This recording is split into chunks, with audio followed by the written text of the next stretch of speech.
Coucou, j'espère que vous allez bien. Aujourd'hui, je vais vous présenter les plans, que j'ai fait sur un site qui s'appelle, Pâture Vision. En fait, c'est un site, agriculteur, professionnel et vous créez un compte et dans votre, espace compte, vous pouvez créer un plan avec, plein d'outils et moi, ça m'a vraiment beaucoup aidé pour, découper mes parcelles parce que vous allez voir, je vais vous expliquer que c'est pas évident du tout, du tout. En fait, moi, j'ai un problème par rapport au PLU, c'est que je ne peux pas construire d'abri à moins de 30 mètres de la maison. Donc en fait, à la base, moi, je voulais mettre un abri, pam, pim, au milieu et après découper, tac, tac, tac, et en fait, c'est pas possible. Donc ça j'ai dû revoir tous mes plans. Donc en fait, les abris que vous avez vus sur la dernière vidéo, en fait, ils se trouvent ici. Donc on va zoomer un petit peu. Il se trouve ici et en fait, j'ai toute cette partie-là en rouge qui est en fait une partie fixe, dans laquelle je vais créer, une mare qui va récupérer le trop plein des cuves qu'on a vues dans la dernière vidéo aussi. Et en fait, de cette partie fixe-là, j'ai fait un espèce de couloir qui va après, sur les 5 parcelles différentes de pâture.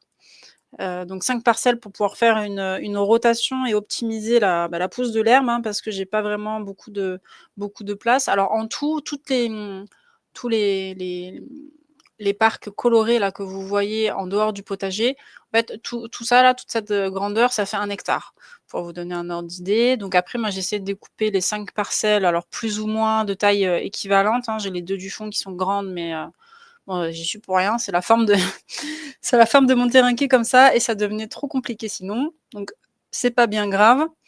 Je suis quand même contente parce que j'ai des parcelles. Celle-ci, par exemple, elle est très prometteuse, pour le printemps, pour, si j'ai besoin je vais sûrement devoir la faucher, je suis aussi très contente parce que du coup, j'ai aussi des parties un peu plus ombragées. Là, j'ai ces 2 là qui sont vraiment très forêt, hein, presque à la moitié, voire les 3/4 en forêt. Donc pour l'été, ça peut être très, très bien pour moi d'avoir une partie ombragée. Donc là où je vous ai montré les vidéos, que j'étais en train de nettoyer la forêt, donc en fait, c'est toute cette partie-là a déjà été nettoyée et là, bah, voilà, je suis entre les 2, entre la parcelle 5 et la parcelle 4.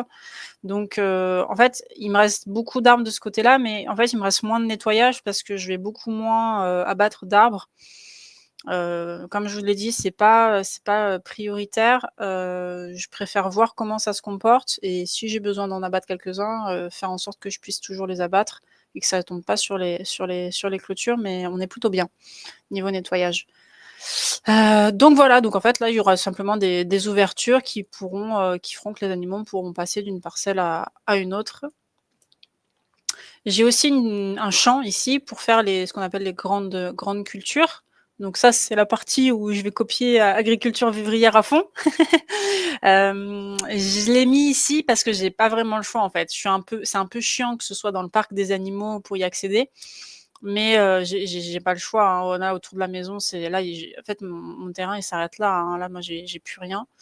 Ça, c'est le garage. Là, il y a les panneaux au sol pour vous rendre. Là, il y a une route en fait qu'on ne voit pas et qui fait le tour comme ça. Donc, j'avais vraiment pas d'autre choix. Ici, c'était très très forêt, donc là ici à transformer ça en champ, je vous dis pas le chantier. Donc en fait, j'ai décidé de le faire là parce que j'ai quand même l'ensoleillement du lever de soleil qui est assez, c'est là l'endroit qui est le plus ensoleillé en fait le matin, hein, tout de suite. Étant donné que là j'ai très éclairci ici, j'ai plus trop d'ombre portée à cet endroit-là. Ah oui, parce que le terrain ici, alors ici c'est la partie la plus haute du terrain et là ça descend en fait de plus en plus, hein. Là, c'est la partie la plus basse, donc en fait, je suis un peu en pente, je sais plus comment on appelle ça quand on est en pente, inversée par rapport au nord-sud. Enfin bref, donc en fait, des fois, j'ai quand même pas mal, d'ombre ici en hiver, au point que parfois, par exemple, à cet endroit-là, souvent, ça dégèle pas, hein, ou surtout ici aussi, ça dégèle pas. Donc j'ai fait le champ à cet endroit-là un peu par dépit, mais bon, j'espère que ça donnera quand même quelque chose. J'ai essayé aussi de l'éloigner là de la rangée d'arbres qui est le long de la route, un maximum et du coup, en m'écartant un peu, là, ça me fait une sorte un peu de triangle, qui serait pas utilisé et en fait, j'ai décidé de mettre les ruches parce que du coup, elles aussi, auraient l'ensoleillement du matin. Il y aurait quand même un ou 2 chênes pas très loin au-dessus pour, légèrement, vous savez, partiellement ombrager, les ruches en plein été. Par contre, comme j'ai le chemin ici, qui est en plus un chemin de randonnée, et qu'en plus on est au nord, en fait, c'est pas plus mal, je ferai une haie pour protéger la ruche, du vent froid du nord et en même temps, par rapport à la législation, il faut avoir une haie derrière la ruche parce que je peux pas avoir je crois que c'est 10 mètres et je les aurai pas donc à 2 mètres, je mettrai une haie. Donc ça, on est bon. Ensuite là, j'ai la partie qui a fait beaucoup jaser sur le Discord, c'est que je souhaite essayer, parce que ça reste un essai, hein, c'est pas sûr que ça marche du tout. Je pense même qu'il y aura beaucoup d'échecs et d'erreurs, mais c'est pas grave, on apprend comme ça. À élever des lapins en plein air. Alors pourquoi? Parce que, je sais pas, on le fait pour tous les animaux et de manière générale dans l'espace que j'ai, j'essaye de faire en sorte que les animaux aient le plus possible leur alimentation en pâture et pas en aliments, importés, de manière extérieure à mon terrain et je vois pas pourquoi je le ferais pas pour, et en tout cas, je vois pas pourquoi je tenterais pas de le faire pour les lapins non plus. Et donc, alors c'est pas quelque chose qui sort de mon imagination, c'est quelque chose que j'ai vu. C'est-à-dire que les éleveurs de lapins bio n'ont plus le droit d'élever les lapins, en cage. Il faut qu'ils aient un accès à l'extérieur, voire même qu'ils soient totalement plein air. Hem Et donc depuis ça, c'est vrai que ça s'est beaucoup, démocratisé. Tous les éleveurs ont un peu, essayé d'inventer des techniques. En fait, il y a deux trucs qui ressortent, c'est, l'élevage en clapier mobile. Donc en fait, bah, vous voyez ce que c'est, hein, un gros carré, couvert de haut en bas de grillage à lapins et qu'on déplace 1 à 2 fois par jour. Sauf que moi, déplacer des trucs tous les jours, me rajouter des contraintes quotidiennes quand, je vais en avoir bien assez déjà, c'est pas un truc qui me branche. Moi, je préfère quand les choses sont automatiques. Je préfère ça. Donc c'est pas un choix que j'ai gardé. Peut-être que je le ferai pour les lapereaux, on ne sait pas. Je dis pas non plus que je suis fermée à ça, mais moi, je vais essayer d'avoir le plein air intégral. Vraiment, vraiment. Donc il y a des éleveurs qui ont cette technique. Donc en fait, c'est réserver, des parcs pour les lapines, enfin pour les mâles, enfin, je vais me reprendre, je dis que des bêtises. Pour les lapins mâles ou femelles adultes, voilà, je vais y arriver. En fait, il faut 2 parcs de 30 m². Et après, donc pour pouvoir faire quand même une petite rotation dedans, l'information que je n'ai pas, c'est est-ce que si je fais un parc plus grand, là par exemple j'ai 100 m², est-ce que si je fais un parc plus grand, je peux mettre 2 abris pour les lapines et mettre dans ces cas-là 2 femelles? Ça, je ne sais pas. Il y a des infos que j'ai pas, c'est compliqué à avoir, hein, les éleveurs répondent pas forcément ou ils te disent alors moi j'ai eu le: «Ah bah venez à la ferme et je vous expliquerai tout pendant les portes ouvertes». Ouais, tu es gentil, j'ai 5 heures de route pour aller à ta ferme donc c'est pas prioritaire pour l'instant tout ça donc bon, je l'ai pas fait.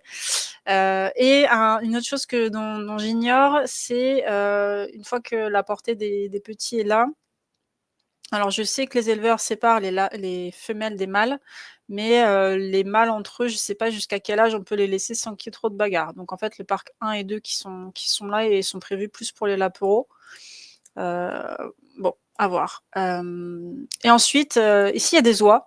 Alors pourquoi? Parce qu'il y avait une éleveuse qui avait des problèmes avec des buses et en fait, bah, c'était connu, un peu connu, hein, que les oies protègent déjà ne serait-ce que les poules, par exemple, des attaques de buses. Et elle a essayé avec des oies du coup pour ses lapins, donc elle avait, pareil un couloir un peu comme ça, mais bien plus grand, hein, avec, tous ces parcs à lapins de chaque côté et en fait dans le parc du milieu, elle a mis des oies, un couple d'oies et elle n'a plus d'attaque de buse. Donc je me suis dit: «Beh, je vais faire pareil tout simplement, je vais mettre les oies au milieu, et on va voir ce que ça donne».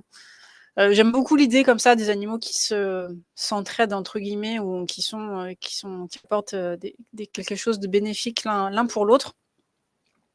Donc voilà, alors tout ça c'est vraiment, hypothétique et c'est pas sûr de rester comme ça au niveau des parcs, mais au moins dans mon plan, heu, au moins l'espace là il y a un peu plus de 1000 m².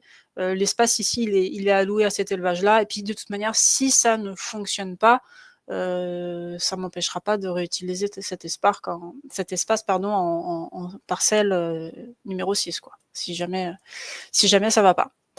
Voilà, voilà, je crois qu'on a fait tout pour la partie élevage et après, bah, la partie potager, donc là, j'ai 200 m².